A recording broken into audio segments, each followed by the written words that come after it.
apabila berlakunya PKP, COVID-19, boom, tercetusnya gig ekonomi memang sangat-sangat. Kalau kata traffic light tu berderet dia. Berderet penuh. E-hailing saja. Kereta-kereta lain kosong.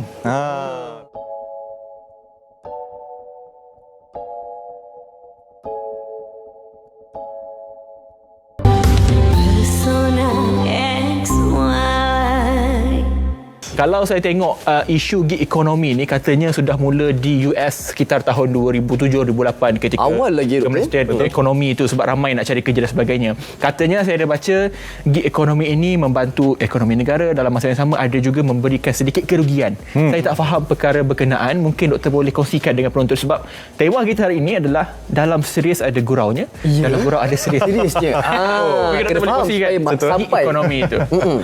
So gig ekonomi ni kalau kita tengok kan definisi gig ekonomi tu tersebut, kalau kita type Google saja akan keluar gig ekonomi adalah pekerjaan sementara.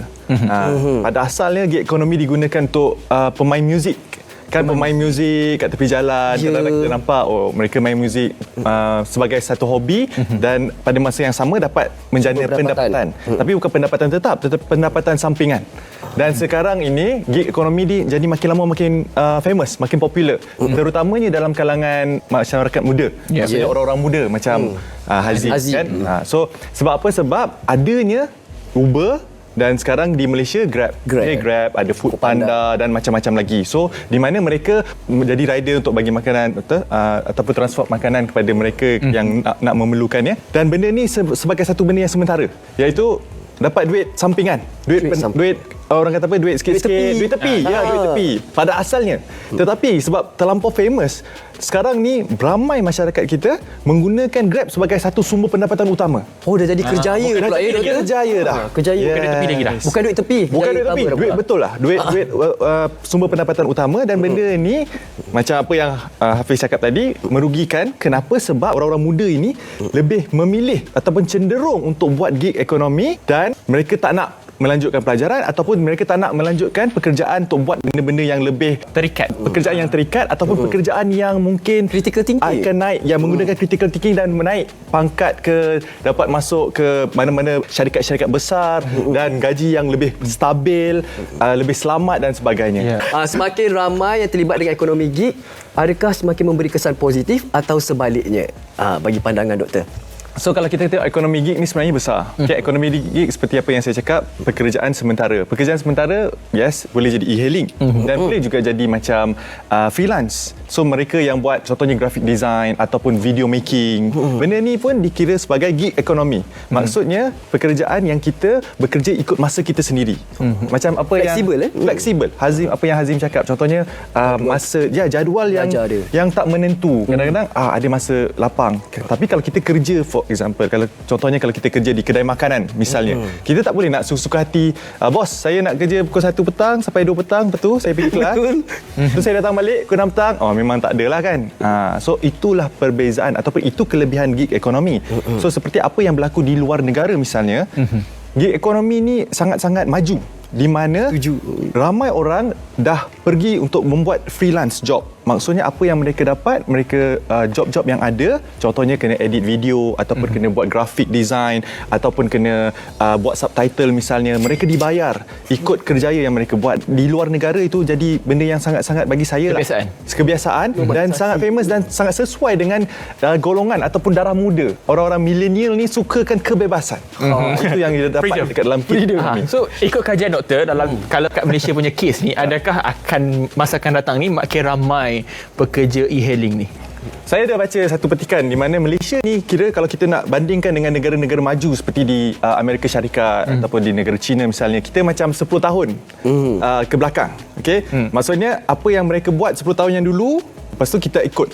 So contohnya macam Uber pada tahun dah famous, gig ekonomi ataupun e-hailing ni dah bermula di Amerika Syarikat pada tahun 2006, 2007, saya tak berapa pastilah.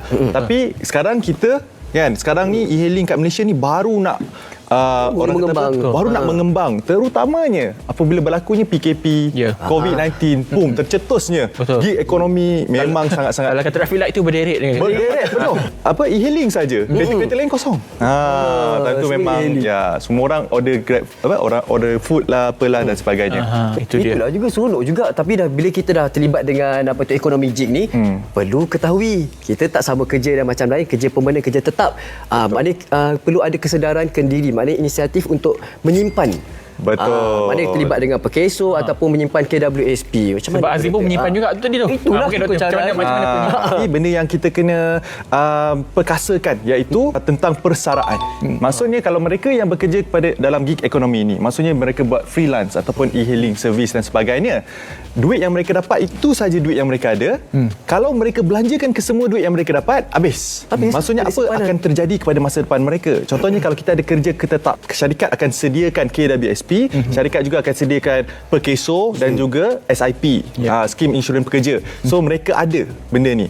Jika berlaku apa-apa, contohnya jatuh sakit, dimasukkan di hospital ataupun diberhentikan, mereka akan dapat pampasan. Tapi apa jadi dengan mereka yang bekerja dalam gig ekonomi? Jika mereka jatuh, aksiden misalnya, apa akan jadi dengan masa depan mereka? Terutamanya jika mereka yang bekerja dalam gig ekonomi ini adalah mereka yang mempunyai keluarga, anak-anak kecil. Bila terkesan. So mereka memang kena fikirkan masa depan mereka. So dalam saya ada baca petikan akhbar, ada satu syarikat e-hailing besar seperti Grab, mereka membuat MOU, Memorandum of Understanding bersama dengan KWSP, di mana mereka sarankan kepada e-hailing drivers untuk menyimpan dalam aisaraan.